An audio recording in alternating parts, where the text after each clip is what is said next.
El Espíritu Santo usa la palabra predicada para abrir los ojos de nuestro entendimiento, de modo que podamos ver la gloria de Dios en Cristo y ser transformados. Vean el versículo 5 del capítulo 4.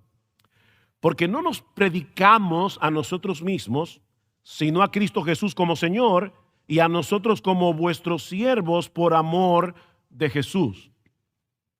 Esto es extraño, muy extraño. Pablo acaba de decir que el evangelio está velado para aquellos que se pierden y que Satanás ha cegado el entendimiento de los incrédulos para que no puedan ver el resplandor de la gloria de Cristo, que es la imagen de Dios. Sin embargo, a pesar de eso, él seguía predicando. Eso no parece tener ningún sentido. Piensen en esto, hermanos. ¿Para qué predicarle a un incrédulo el evangelio de la gloria de Cristo si él no puede ver esa gloria? ¿Ven el problema? ¿Qué sentido tiene? Bueno, Pablo responde esta pregunta en el versículo 6.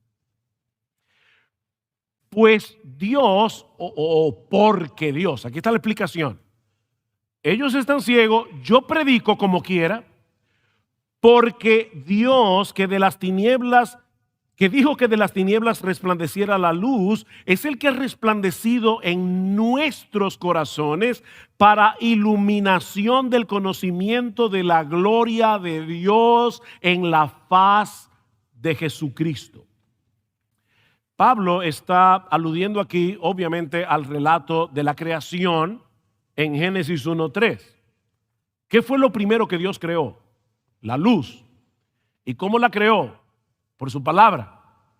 Dios dijo, sea la luz, y la luz fue hecha. Bueno, lo mismo sucede en el acto creativo de la regeneración. Cuando Dios, por su Espíritu, ilumina nuestro entendimiento por medio de su palabra predicada.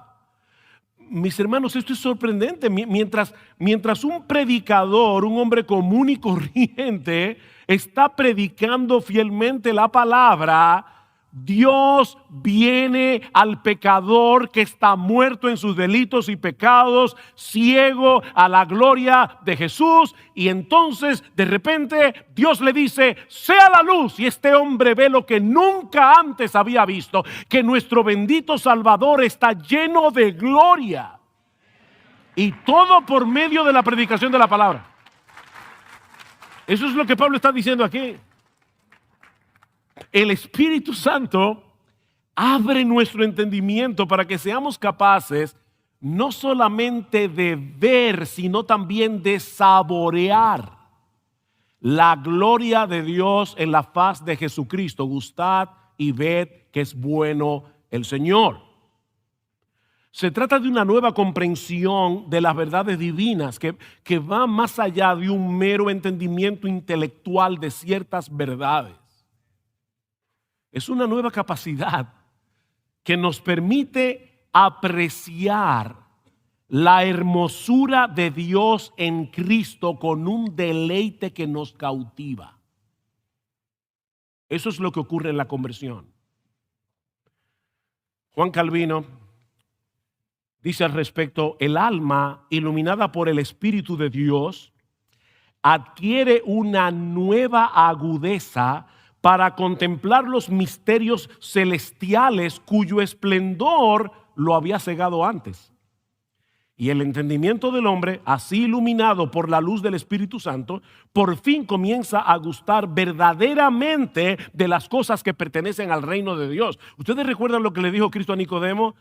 Si no naces de nuevo, tú no puedes ver ni puedes entrar en el reino de Dios. Tú no puedes apreciar las cosas que son del Espíritu de Dios, a menos que nazca de nuevo. Lo que es nacido de la carne, carne es. Lo que es nacido del Espíritu, Espíritu es. Es por el nuevo nacimiento que nosotros somos capaces de poder saborear, de poder gustar esa gloria. Y eso ocurre por medio de la predicación de la palabra. ¿Se dan cuenta, mis hermanos, lo trágico que es sustituir la predicación de la palabra en nuestros cultos para hacer otras cosas que puedan ser más potables, más emocionantes para los incrédulos? Pastores que están aquí, les digo esto con toda amabilidad y firmeza. Miren, mis hermanos, nosotros podemos llenar nuestros edificios con programas más atractivos, indudablemente. Pero no existe ningún programa que pueda darle vida a los muertos. No existe ningún programa que pueda abrirle los ojos a un ciego. Eso solo puede hacerlo el Espíritu de Dios por medio de la palabra que Él inspiró. No existe otro medio. Es por medio de la predicación. Es por eso que Pablo comienza el capítulo 4, luego de haber hecho esa comparación entre el ministerio del antiguo pacto, era de muerte, de condenación, no porque hubiera nada malo en la ley. El problema está en nosotros, que no podemos guardar la ley, así que era un ministerio de condenación. El ministerio del nuevo pacto es un ministerio de salvación, un ministerio de justicia. Y ahora Pablo dice en el capítulo 4, por tanto, puesto que tenemos este ministerio del nuevo pacto, según hemos recibido misericordia, no desfallecemos, aunque muchas veces parece que no está dando resultado, sino que hemos renunciado a lo oculto y vergonzoso, no andando con astucia ni adulterando la palabra de Dios. Mi hermano, no edites la Biblia para quitarle todas esas partes que parecen incómodas.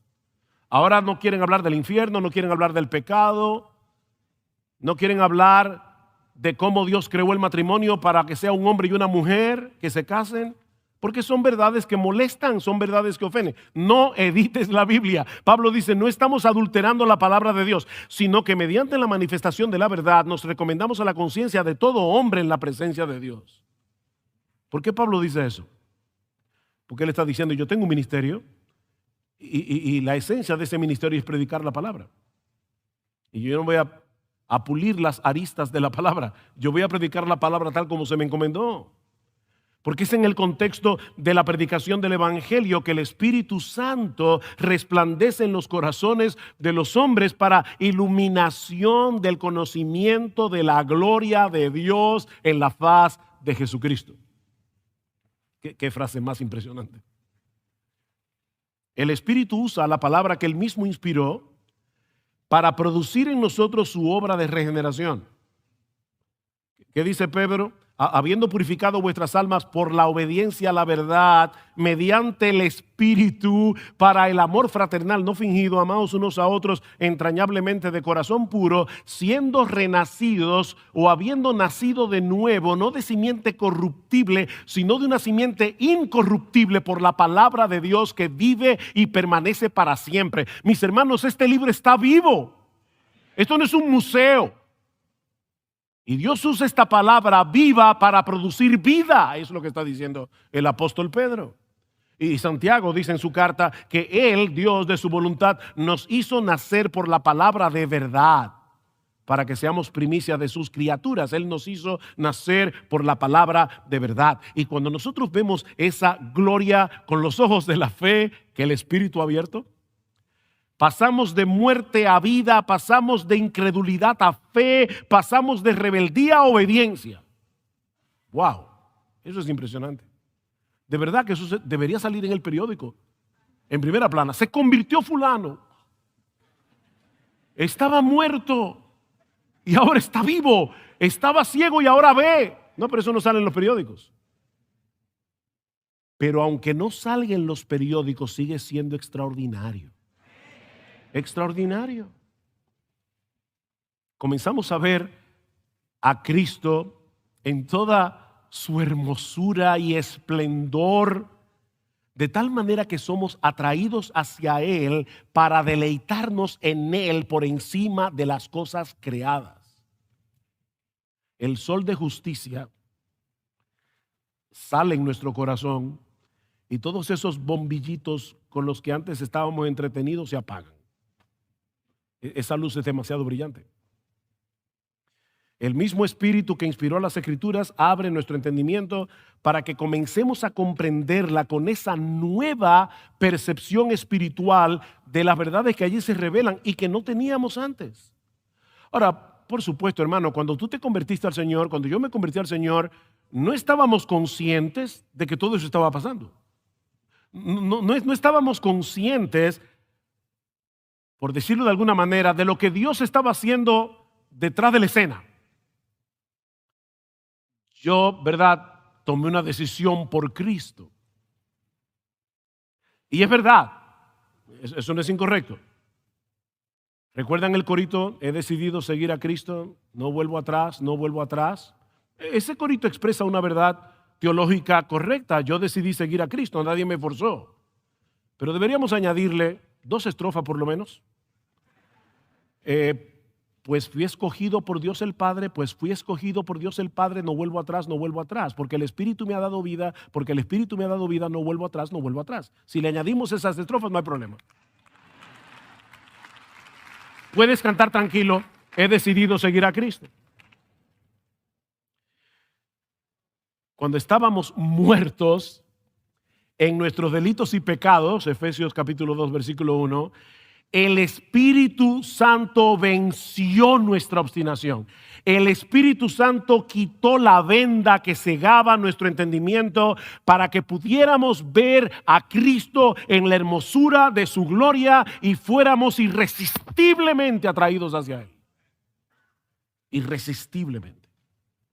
Es a eso que se refiere Pablo, por cierto, en el capítulo 3, versículo 6, cuando dice que la letra mata, pero el Espíritu da vida. Lo que eso significa no es que el estudio de la teología hace daño. Eso parece que algunos entienden así. La letra mata. Cuando uno está leyendo un libro de algo, no, esa letra no mata, esa letra ayuda mucho.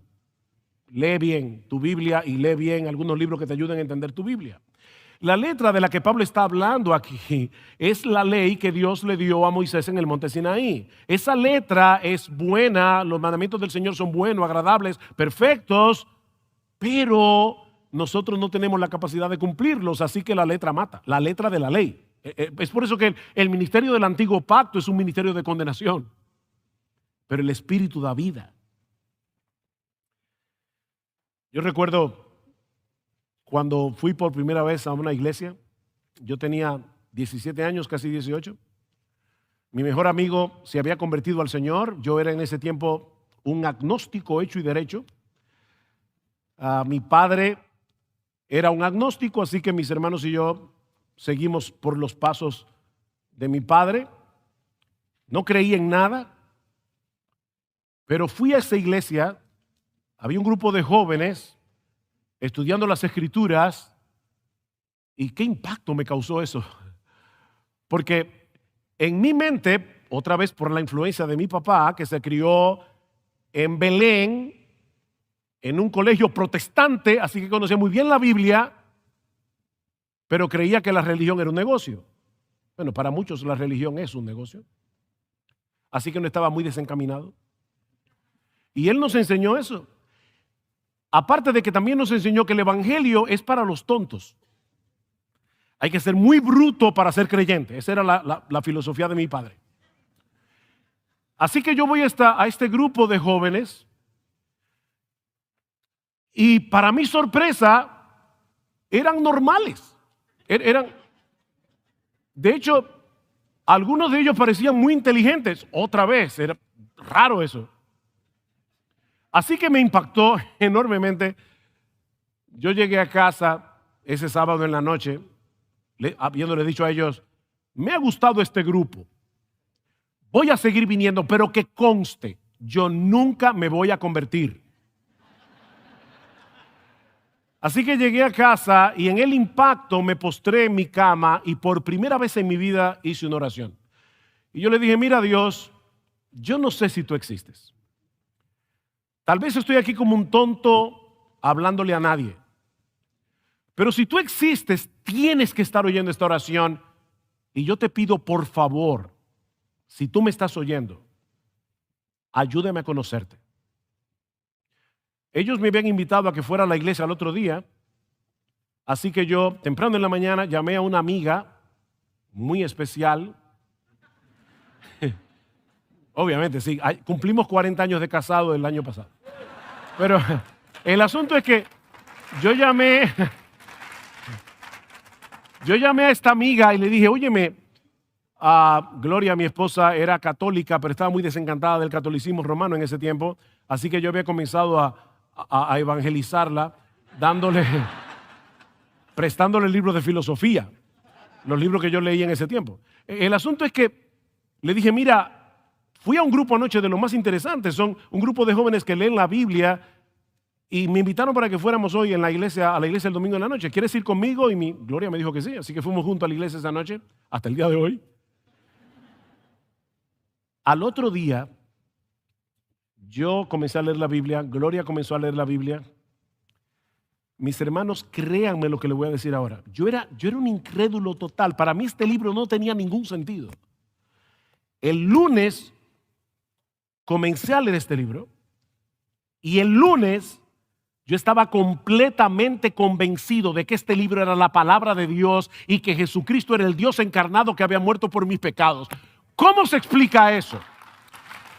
Es el poder del Espíritu de Dios abriendo los ojos del entendimiento de una persona obtusa como yo.